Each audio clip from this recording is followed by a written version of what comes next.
faire grandir en dignité non semblable. Je vous remercie de votre très aimable attention. Merci. Je remercie le ministre des Affaires étrangères du Sénégal pour son allocution et je donne la parole à son Excellence M. Mahmoud Mahmoud Qurashi, ministre des Affaires étrangères du Pakistan.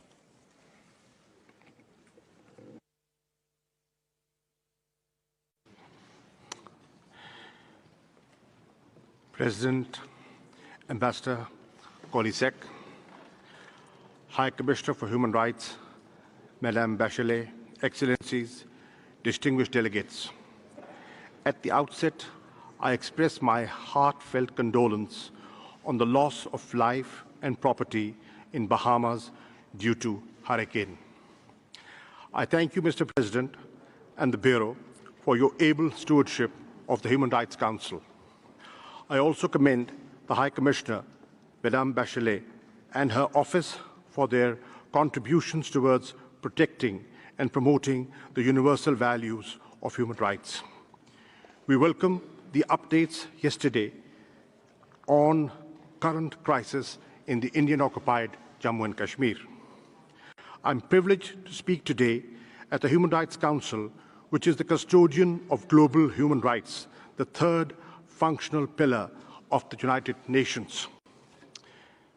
Mr. President, it is in this House that I brought the plea and the petition of the people of Indian-occupied Jammu and Kashmir, whose basic and inalienable human rights are being trampled with impunity by India. The people of this occupied land are suffering systematic and serial violations of their fundamental freedoms.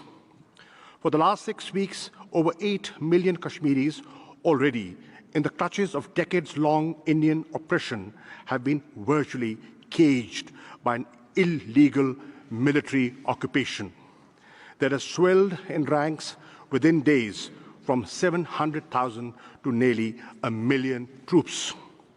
To what end, I ask, Mr. President?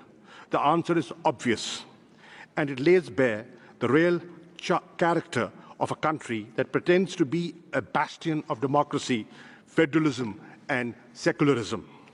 For the last 6 weeks, India has transformed occupied Jammu and Kashmir into the largest prison on this planet, with virtually no access to basic amenities and means of communication. Shops are running short of supplies, hospitals of life-saving medicines, and the sick and wounded, many of them due to the direct and indiscriminate use of force by the Indian occupation forces, unable to access even emergency health services. For 6 weeks and counting, Kashmiri's political leadership of all shades has been held under house arrest, imprisoned, and gagged. Over 6,000 people, political workers, activists, students, and professionals have been arrested without due process of law. Many of them have been forcibly shipped to jails all over India under draconian laws operative in the Indian-occupied Jammu and Kashmir. Distinguished delegates, I'm not alone in drawing attention to India's outright brutality and blatant disrespect for human dignity. The world is speaking. Independent and renowned international media outlets, as well as neutral observers, are regularly reporting horrendous atrocities against the people of the Indian-occupied Jammu and Kashmir. The BBC on the 29th of August reported gruesome details of torture of Kashmiri youth by Indian occupation forces. The report quotes helpless victims as pleading, "Don't beat us, just shoot us." I've had this article distributed to all of you for your perusal. Similarly, The Independent on the 2nd of September reported horrific episodes of extreme brutality and humiliation of Kashmiris by Indian occupation forces who have shamelessly tortured people in public while stripping them naked. Another report notes that the victims of pellet guns, that have been used with abandon by the Indian occupation forces for years and have blinded scores of innocent Kashmiris for life are now reluctant to go to hospitals for treatment due to fear of intimidation, arrest, and detention of the Indian occupation forces. No, ladies and gentlemen, this is not a flashback to medieval times. This barbarism is happening today in the 21st century.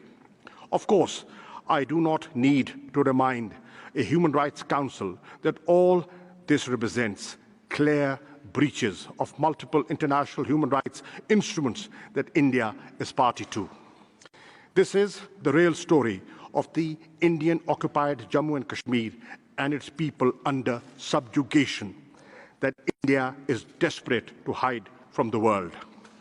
This is the true face of the so-called largest democracy of the world.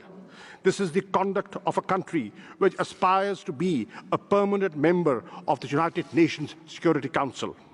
Mr. President, at the root of this mayhem is India's refusal to grant the people of Indian-occupied Jammu and Kashmir their right of self-determination.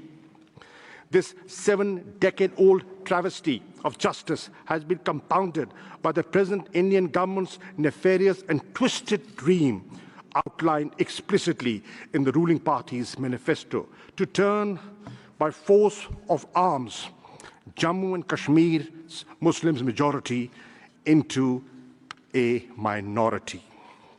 India's unilateral actions of 5th August 2019 of altering the status of occupied Jammu and Kashmir, recognized as a disputed territory by the UN Security Council, are illegal under international law.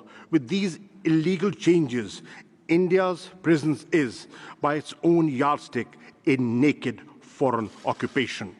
These measures contravene the 4th Geneva Convention that prohibits migration to and from an occupied territory.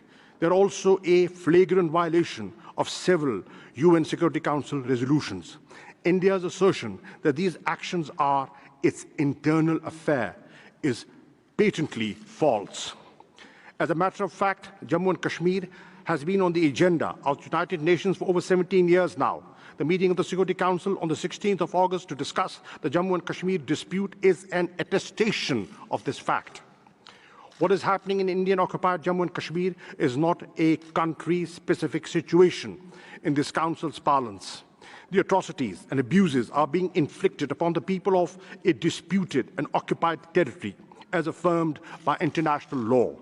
The situation in this occupied territory must therefore be of direct international concern. It is not and can never be an internal matter for India. Excellencies, the forlorn, traumatized towns, mountains, plains, and valleys of Indian-occupied Jammu and Kashmir reverberate today, and with the grim reminders of Rwanda, Srebrenica, and the Rohingya, and the pogrom of Gujarat. The people of Indian-occupied Jammu and Kashmir are apprehending the worst. Some have said that Kashmir echoes with the silence of the graveyard. Others contend that it is a lull before a storm. I shudder to mention the word genocide here, but I must. With the respect to the Genocide Convention, the Kashmiri people in the occupied territory as a national